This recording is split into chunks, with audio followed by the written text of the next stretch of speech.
Hello and welcome to a new edition of Bengal Magazine. My name is Jeff Ventura, sitting in again for Tom Kohler this week. On today's show, we'll talk men's hockey with head coach Nick Carriere and junior forward Matt Bessing.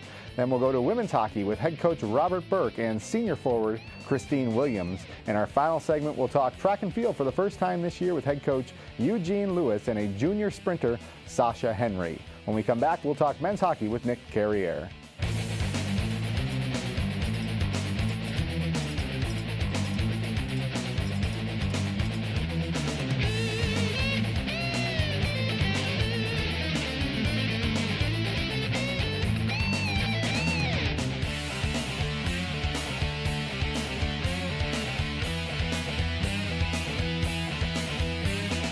Welcome back to Bengal Magazine. In our first segment, we're joined by men's hockey guest, head coach Nick Carriere, junior forward Matt Bessing. Guys, welcome to the show. Sitting in a good spot right now, third place in the SUNY, 10-8-2 overall, 6-4-1 in league play, 5-3-1 in the last 9 since the break or since Christmas time. Talk about where we are so far, assess how the season's gone to this point.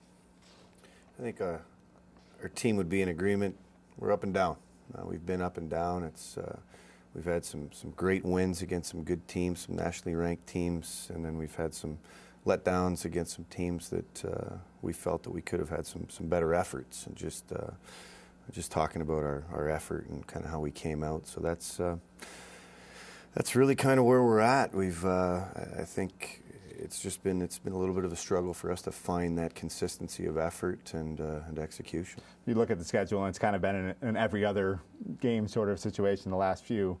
Going back to the weekend prior to last, down 3-0 against Geneseo, roar back and 4-3 in overtime victory. And then the next night we drop one to Brockport, who's a team that's behind us in the standings. So obviously that speaks to what you're talking about. But talk about that weekend a little bit and the ebbs and flows of that weekend. Well, I think against Geneseo on Friday night, it was we played well. I think especially going in between the first and second period, as coaches were trying to evaluate how the team's playing and where we're at, and I think we were down 2-0 after one. One of the goals went off Taylor McGraw's chest. The other one was kind of a shot through some traffic that found some daylight and beat Kevin Carr, but. We thought that we had some chances. We had a post. We maybe missed a 2-on-1 sort of thing. It could have easily been a 2-2 game. So we just tried to reinforce the process and that we were playing well and we were playing physical and we were doing a lot of the things that that we've been reinforcing that practice week.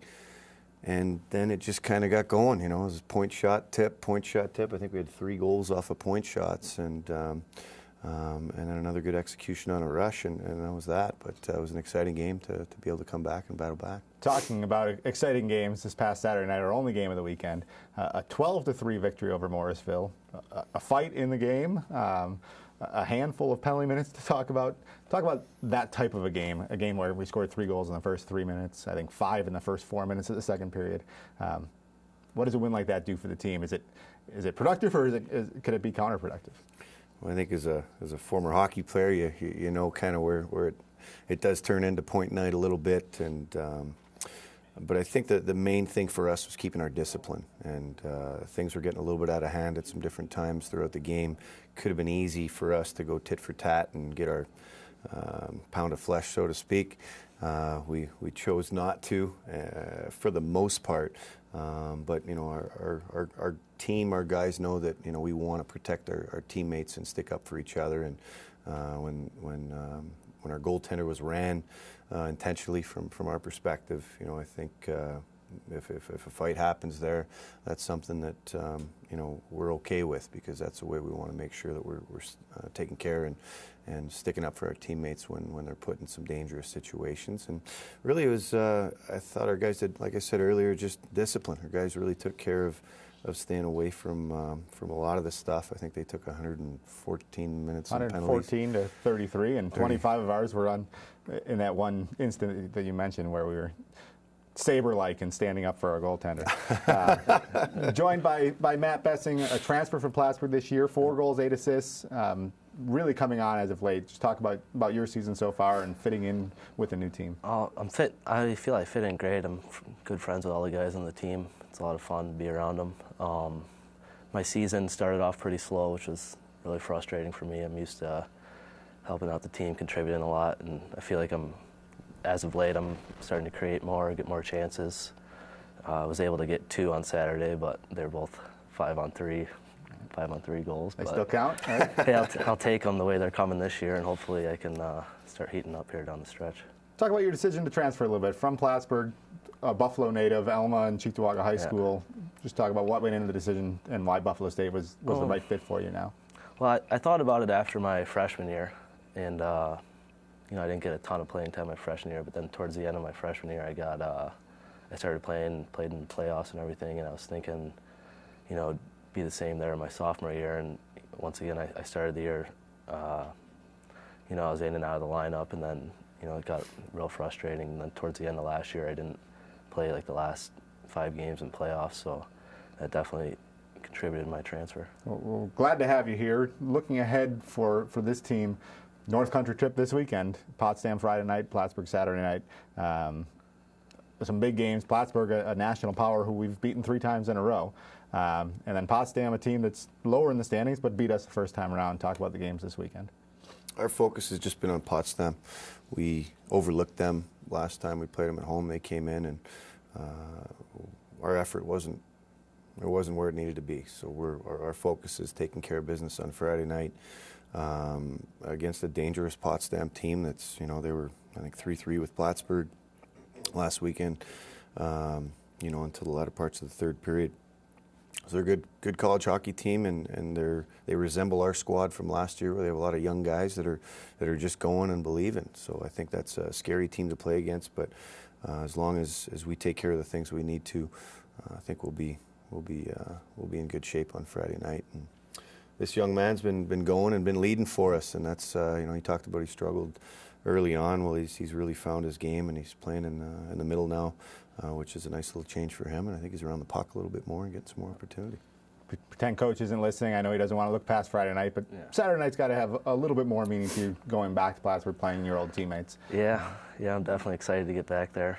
It was a lot of fun beating them here the first time we played them, but we got to take care of Potsdam first, and really not trying to look past that. But I'm definitely excited for Saturday. Good answer, right, Coach? That was a good answer. Coach, a couple minutes left. We've got 5 regular season games left beyond that, all on the road. Cortland and Oswego after that, and Fredonia as well. What needs to go right the rest of the way here, and who are we counting on down the stretch? We need to be consistent in our effort and in our approach to every game. We do that, we'll have a chance to win every night. Our team. I think we have a great core of guys. I think we have some good guys in the right spots.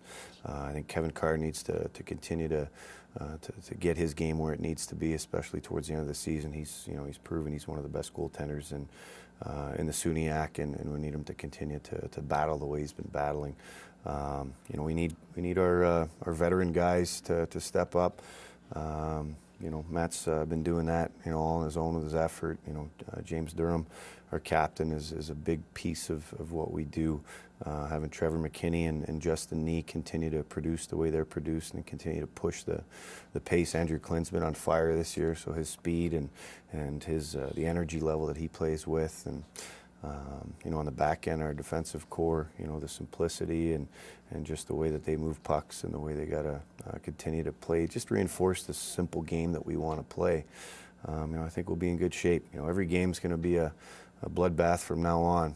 5 games left. It's all SUNY hockey, and every game counts. So, I don't think there's any game that we can overlook, and it's just going to be priming the pump just to get the guys ready to go for every weekend. Well, a great stretch run set up here. Hopefully a home playoff game on Wednesday, February 22nd, if we don't earn a bye and climb into that second spot. So we look forward to hopefully seeing the team at home at least once more this season. Good luck this weekend in the North Country. When we come back, we'll talk women's hockey with head coach Robert Burke and Christine Williams.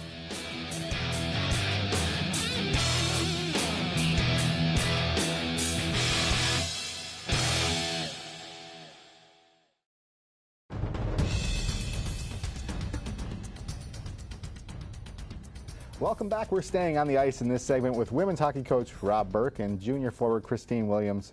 Welcome to the show. Thanks, Jeff. Season, again, some up and downs to the season. A great run to close 2011. A handful of wins in a row. And then the new year hasn't quite been as kind. Perhaps a step up in competition has contributed to that as well. Still in that playoff hunt. It's going to be a dogfight down the stretch. Just assess the season to this point. Well, you said it right.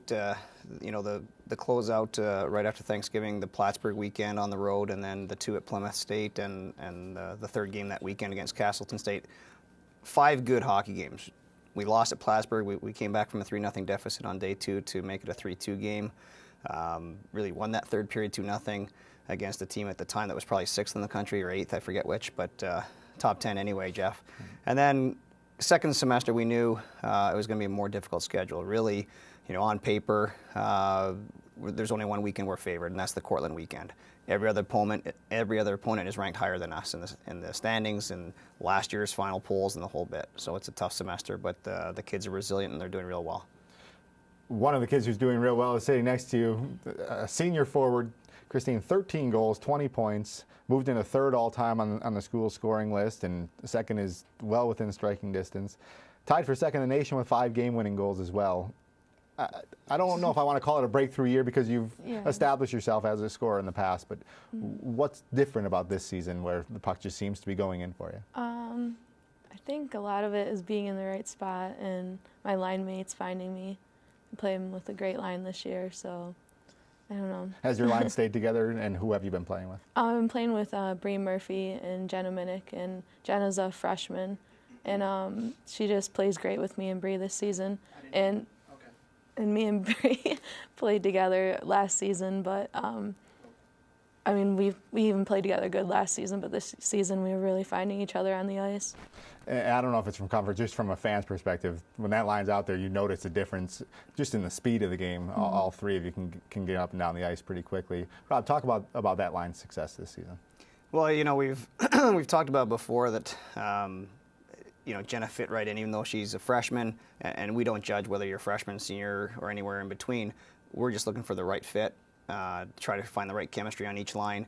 And really in the tryout process, we saw a lot of forward tendencies in Jenna. She's actually comes in as a defenseman out of the Rochester Edge program, and we saw some inclinations that we thought, you know what, maybe let's try her up front. Really nice hands, really smart with the puck, and so we went ahead and tried her on the first line, and it just clicked right away. And Bree, we've talked about all year, she's really the catalyst, eh, Christine? I mean, she's just been digging all year. She's injured, she plays through it.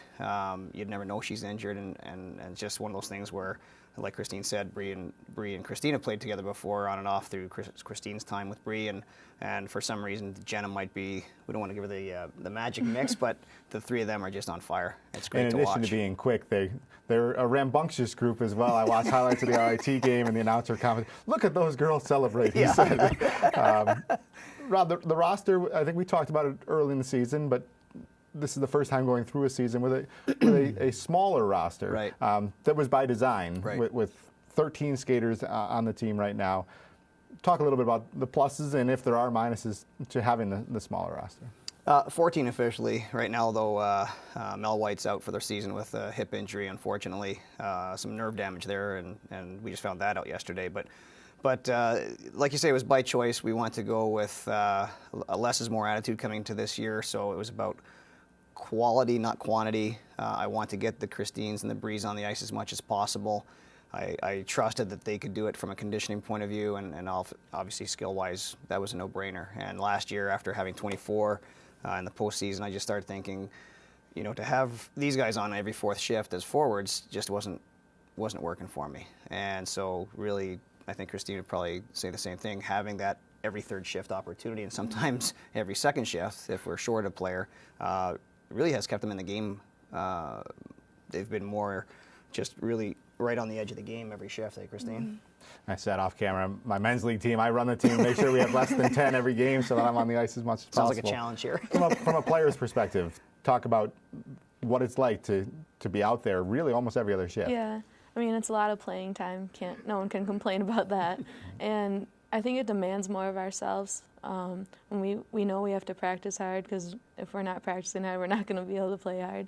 So it just demands more from us. I want to talk a little bit about off the ice, a senior who is graduating this semester with a degree in history. Talk about your plans after May? I think I'm going to go back to school and probably get my teaching degree. Do you have plans at Buffalo State's an excellent education program, you know? Yeah, I know that. Still deciding. Excellent. Rob, a great event this past weekend when we hosted Oswego. It was Pink the Rink, and I know the players kind of took the initiative to put this program together. But pink jerseys, pink socks, some fundraisers, all benefiting Roswell Park Cancer Institute and their breast cancer research. Just talk about that event and how that was pulled off and why it was special to the team. Well, they sure did a great job of putting on the event. You know, it's something that we've been a part of at other rinks through the years that I've been here so far, and so I thought this year we'll get this going. My contribution was I went ahead and bought pink hockey tape for the event, and then the girls just kind of took the idea and just went crazy with it, with the jerseys, the T-shirts, the bake sales. Unbelievable. For our first year, I think we probably exceeded our expectations. I think was it over $1,000, Christine? Mm-hmm. So I think they raised over $1,000 beyond expenses this year, which I thought was pretty commendable in the first attempt of the event. It was a lot of fun. Great cause, and fortunate to have Roswell Park right in our own backyard, right, and to be able to contribute to their efforts is a nice plus. Back to looking forward. Mm-hmm. Number 4 Elmira, pair of games this weekend, and then 2 at home against Cortland the following weekend, and then we close the season at Utica. Right. 6 big conference games left. Talk about what you're hoping for moving forward here. Huge games, Jeff, because we're right on the cusp now of a playoff spot. We're going to need at least 4 wins, and looking at everyone else's schedule, who plays whom, it looks like we'll need at least 4 wins to try to get that 6th spot. Elmira, obviously a huge opponent this weekend. We beat them for the first time in program history last year, so you know they're going to be gunning for us. So we'll be talking about that as we get closer to Friday night with our kids. Excuse me. But I think they're a smart group, probably the smartest hockey group in terms of hockey IQ this year that I've ever had in my 6 years. So I'm sure they've already looked ahead, and they already know that they're going to be gunning for us, that Elmira will be on fire for that game. They don't want to lose to us again. The flip side of that, though, is the confidence piece. I think so much of it is mental, getting over that hump, and do you sense a different attitude with the team, knowing we can beat them because we did? Yeah, I think there's really not any opponent that scares us anymore. I mean, I'd say this year is the most confident team that I've had. The team chemistry is a huge part of that. They're the closest bunch we've had. It's really rewarding just to be a part of it, sitting here in my shoes. And then, of course, we have the Cortland weekend, which is going to be pretty big. A lot of family members in town. It will be senior weekend, and the second day will be senior day, so we don't want to get distracted by that because the task at hand is we need to sweep Cortland. Right. February 10th and 11th is the Cortland weekend. It's worth promoting because it's the final home weekend of the season. Right. But we don't look past that. We don't look past any games, correct? So good luck this weekend at Elmira. Thanks very much. And then we'll see you at home in 2 weeks as well. Thank you for coming on. When we come back, we'll talk indoor track and field, nationally ranked indoor track and field with head coach Eugene Lewis.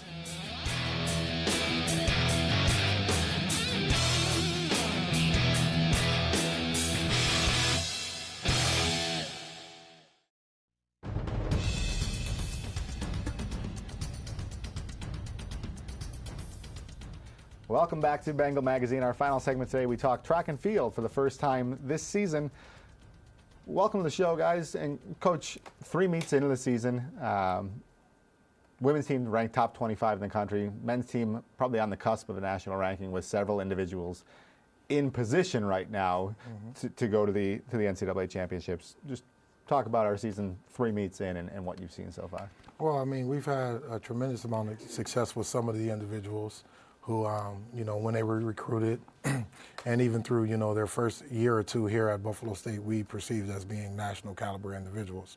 So what they're doing at this point in time is consistent with what our long-term goals were when we initially put this team together. The young ladies are performing extremely well, and because we are competing at some of these upskill meets, per se, it's provided us opportunity for good performances. Joined by a junior sprinter who transferred last year from Essex Community College. Sasha, just talk about, first, going back to prior to last year, your decision to come to Buffalo State and why it was the right fit for you. I graduated from high school in 2008. I had a good high school season, and I transferred to Essex, and then I had a good season, but I was all over the place. So then I looked at Buffalo State. The coaches were trying to recruit me in high school, but then I had little problems, so then I couldn't get to Cashier. But then after I had a season at Essex, then I transferred to Buffalo State. I spoke to Coach Lewis and Coach Allen. We saw them at the Armory. We spoke to them about coming here, and that's basically it. And it's working out so far. Battled some injuries last season, you mentioned, but right now it's 7th fastest time in the nation in the 60, which I assume is your main event. Yeah. Talk a little bit about your progress this year and hopefully feeling healthy and how far you think you can take this thing. Okay. For the 60 meter, right now I feel really healthy, better than last year. The coaching been good. I feel healthy. The workout is great. I like the coaches, how they day by day our workout just act in place. And the 60, I just need to work on my start just to be better. But it's just a great race, and it's very fast. Coach, I mentioned 7th in the country right now. We have a number of, Erica Johnson, the defending 55 champ. It's changed to the 60 this year, is the fastest time in the country. A number of other individuals in the top 10s in their various events. Talk a little bit about some of our standouts 3 meets into the season. Well, obviously Erica Johnson has been national caliber since she's arrived. She's definitely the #1 sprinter at the Division I level at this time. And that's not to dismiss the abilities of Sasha. I think Sasha is probably top 3 in the country as we get going here. Another young lady that is extremely talented, Jasmine Dunham, is going to be a very major player when it comes to our conference championships. She has the ability to do a lot of things: jump, hurdle, sprint, very dynamic. Looking along the lines, you have veterans like Jessica Walker and individuals of that sort in the field events. And what that provides is stability across the event schedule from the standpoint of we have very good sprinters, very good hurdlers, and very good jumpers. So overall, the women's team, in terms of overall talent, is very good. The area that we're looking to make our biggest improvement in is the distance events. And we have some young ladies who are really on the cusp of doing some good things there.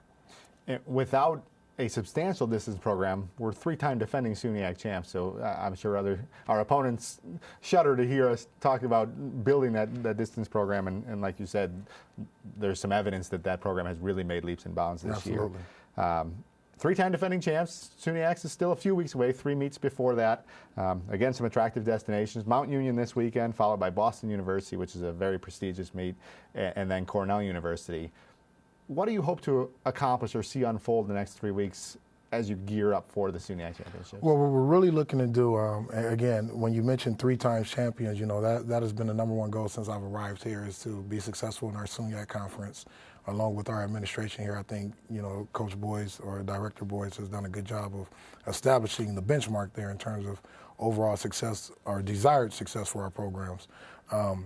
But as we look at our meet schedule, Mount Union is a meet that we will utilize to qualify for particular events in our conference championships.